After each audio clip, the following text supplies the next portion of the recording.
क्यों चाबहार नहीं छोड़ सकता भारत, जाने अमेरिका की चेतावनियों का क्या असर, ईरान के करीब ये बंदरगाह कितना अहम। ईरान में जारी हिंसक विरोध प्रदर्शनों के बीच अमेरिका के राष्ट्रपति डोनाल्ड ट्रंप ने हाल ही में ऐलान किया था कि वे ईरान से व्यापार करने वाले देशों पर 25% का अतिरिक्त टैरिफ लगाएंगे। ट्रंप के इस ऐलान के बाद से ही यह चर्चाएं तेज हो गईं कि अगर अमेरिका की ओर से नए टैरिफ लागू होते हैं तो ईरान से कुछ हद तक व्यापार में जुड़े भारत पर इसका क्या असर होगा। खासकर भारत के चाबहार बंदरगाह को लेकर ईरान से सहयोग का आगे क्या होगा। इस मुद्दे को लेकर हाल ही में भारत में सियासी सरगर्मियां भी बढ़ गईं, जब कांग्रेस ने आरोप लगाया कि सरकार चाबहार से बाहर होने की योजना बना रही है। हालांकि विदेश मंत्रालय ने इसे सिरे से खारिज कर दिया। ऐसे में ये जानना अहम है कि आखिर चाबहार बंदरगाह अचानक चर्चा में क्यों आ गया है। ये बंदरगाह आखिर कहाँ है और यह कितना विकसित है, इसका कूटनीतिक महत्व क्या है, भारत इस बंदरगाह परियोजना में किस हद तक जुड़ा है और यहाँ कितना निवेश कर चुका है। इस परियोजना को पूरा करने में लगातार देरी क्यों हो रही है, आइए जानते हैं। क्यों चर्चा में है चाबहार बंदरगाह। बीते दिनों में कई हलकों में ये भी चर्चा हुई कि भारत आने वाले समय में अमेरिका के दबाव में चाबहार बंदरगाह योजना से बाहर भी हो सकता है। इसकी वजह ट्रंप की ओर से ईरान से व्यापार करने वाले देशों पर 25% के अतिरिक्त टैरिफ लगाने की धमकियां रही हैं। दरअसल भारत पर पहले ही अमेरिका की तरफ से कुल 50% टैरिफ लगाया जा चुका है। इसमें 25% आयात शुल्क व्यापार के मसले पर, जबकि अतिरिक्त 25% रूस से तेल खरीद को लेकर लागू है। ऐसे में जब ट्रंप प्रशासन की तरफ से ईरान से व्यापार करने वाले देशों पर टैरिफ का ऐलान किया गया तो मुख्य विपक्षी दल कांग्रेस तक ने कहा कि भारत ने ट्रंप के दबाव में ईरान के चाबहार बंदरगाह पर नियंत्रण छोड़ दिया है। पार्टी ने आरोप लगाया कि मोदी सरकार ने चाबहार पर जनता के करीब 1100 करोड़ रुपए लगाए थे, जो कि अब बर्बाद हो चुके हैं। हालांकि विदेश मंत्रालय के प्रवक्ता रणधीर जायसवाल ने इन आरोपों को खारिज किया और कहा कि ईरान के चाबहार पोर्ट से जुड़ी योजनाएं जारी हैं। उन्होंने साफ किया कि अमेरिका की तरफ से भारत को चाबहार के लिए अप्रैल 2026 तक की छूट दी गई है और भारत इस मुद्दे को सुलझाने के लिए आगे भी अमेरिका से लगातार बातचीत कर रहा है। क्या है चाबहार बंदरगाह, अब तक ये कितना विकसित।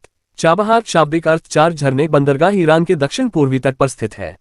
जिस जगह पर यह मौजूद है वह ओमान की खाड़ी का मुहाना है, जो इसे रणनीतिक रूप से बेहद अहम बंदरगाह बनाता है।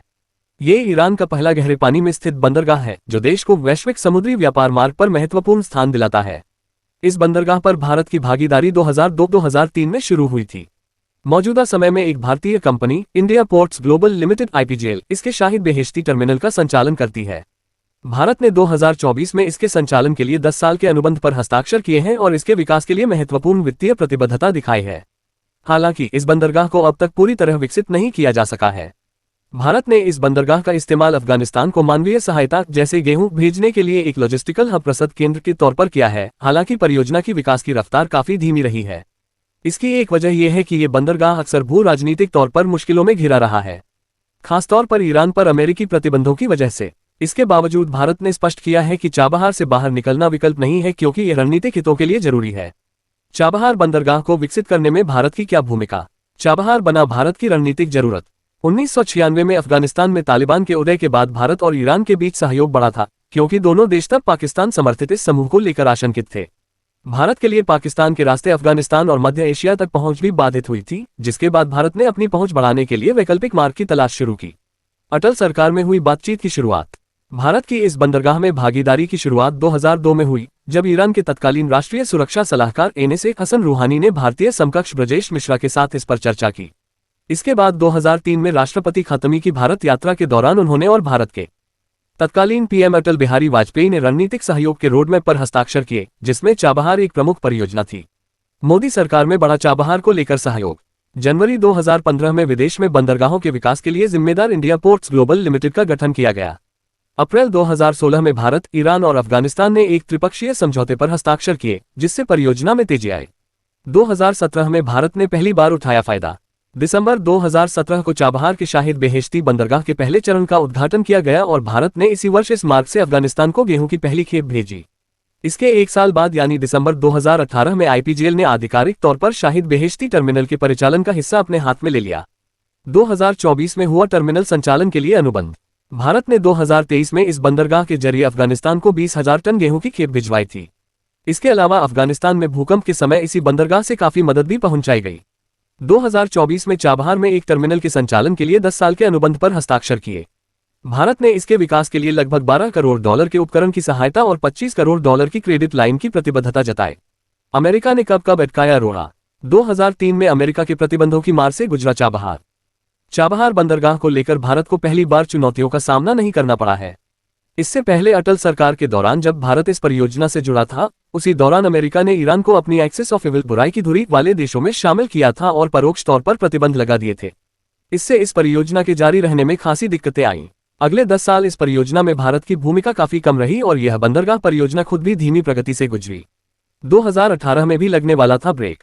जब भारत चाबहार परियोजना से पूरी तरह जुड़ते हुए इसका लाभ उठाना शुरू कर रहा था, उसी दौरान 2018 में ट्रंप प्रशासन ने ईरान और पश्चिमी देशों के बीच हुए परमाणु समझौते JCPOA से हटने का ऐलान कर दिया। इतना ही नहीं, अमेरिका ने ईरान पर नए प्रतिबंधों का भी ऐलान कर दिया, जिसमें ईरान के साथ काम करने वाली कंपनियों और फर्म्स पर भी पाबंदियां शामिल थीं। हालांकि भारत की ओर से चर्चा के बाद ट्रंप सरकार ने चाबहार परियोजना पर इन प्रतिबंधों से विशेष छूट दे दी थी। 2021 में भी अमेरिका की वजह से अटकी थी परियोजना। इस साल अमेरिका ने अपनी सेना को वापस बुलाना शुरू कर दिया। इसके साथ ही काबुल पर एक बार फिर तालिबान सत्ता पर काबिज हो गया। नतीजा ये रहा कि शुरुआत में भारत सीधे तौर पर तालिबान से संपर्क नहीं साध पाया और इसके चलते चाबहार बंदरगाह परियोजना और अटकी रही। 2022 के बाद से भारत ने अफगानिस्तान तक पहुंच बनाने के लिए राजनयिक कोशिशें फिर शुरू कर दी और फिर चाबहार बंदरगाह पर काम में तेजी आई।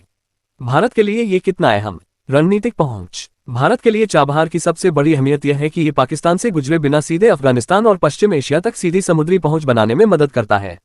दरअसल अफगानिस्तान तक पहुंचने के लिए भारत लंबे समय से पाकिस्तान के जमीनी मार्ग या लंबे हवाई मार्गों पर निर्भर रहा है। तनाव के समय में पाकिस्तान की तरफ से भारत के अफगानिस्तान तक जाने वाले जमीनी और हवाई रास्तों को बाधित कर दिया जाता है। ऐसे में ये समुद्री बंदरगाह आने वाले समय में भारत के लिए पश्चिम की ओर जुड़ाव का अहम गलियारा है। चीन पाकिस्तान के खिलाफ अहम। यह पाकिस्तान में चीन की मदद से विकसित ग्वादर बंदरगाह के मुकाबले एक रणनीतिक संतुलन के रूप में कार्य करता है। ये भारत को उसी भौगोलिक क्षेत्र में अपनी समुद्री उपस्थिति बनाए रखने में मदद करता है। चाबहार से ग्वादर की दूरी महज 170 किलोमीटर है। ऐसे में भारत के लिए पाकिस्तान की किसी भी हरकत का जवाब देने के लिए चाबहार अहम बंदरगाह होगा। व्यापार और कनेक्टिविटी। चाबहार अंतर्राष्ट्रीय उत्तर दक्षिण परिवहन गलियारे INSTC का एक अहम हिस्सा है। यह मल्टी मॉडल परिवहन प्रणाली भारत को अफगानिस्तान, ईरान के अलावा रूस और यूरोप को जोड़ने में अहम साबित हो सकती है, जिससे स्वेज नहर के पारंपरिक समुद्री मार्ग की तुलना में भारत को परिवहन के समय और लागत में काफी कमी लाने में मदद कर सकती है। रूस और यूरोप। चाबहार बंदरगाह अंतर्राष्ट्रीय उत्तर दक्षिण परिवहन गलियारे INSTC का मुख्य हिस्सा है।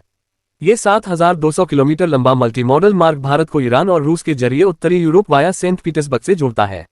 ये रास्ता पारंपरिक स्वेज नहर मार्ग के मुकाबले परिवहन के समय को 15 दिन कम कर सकता है। कैस्पियन सागर क्षेत्र के देश। ये परियोजना हिंद महासागर और फारस की खाड़ी को कैस्पियन सागर से जोड़ने के लिए बनाई गई है। विशेषज्ञों के मुताबिक इस गलियारे का इस्तेमाल आर्मेनिया और अजरबैजान जैसे देशों के बीच माल ढुलाई के लिए भी किया जाना प्रस्तावित है। यूरेशिया और व्यापक क्षेत्रीय अर्थव्यवस्थाएं। चाबहार के जरिए भारत को उन लैंड लॉक्ड क्षेत्रों के बाजारों तक पहुंच बना सकता है जहां अब तक पहुंचना कठिन था, जिससे भारत की निर्यात क्षमता और क्षेत्रीय आर्थिक एकीकरण को बढ़ावा मिलता है। इनमें मुख्य तौर पर वे यूरोपीय देश शामिल हैं जिनके पास तट नहीं है।